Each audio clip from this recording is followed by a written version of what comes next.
Hi guys, and welcome to the tutorial where we will explain how you can add Wells Fargo debit card to digital wallet. So let's jump right in.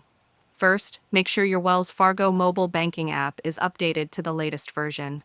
You can check for updates through the App Store or Google Play Store depending on your device.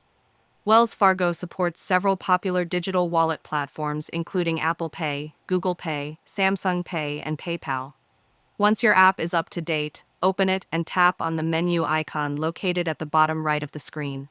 From there, go to Card Settings and then select Digital Wallet. You'll see a list of supported wallets available for your device.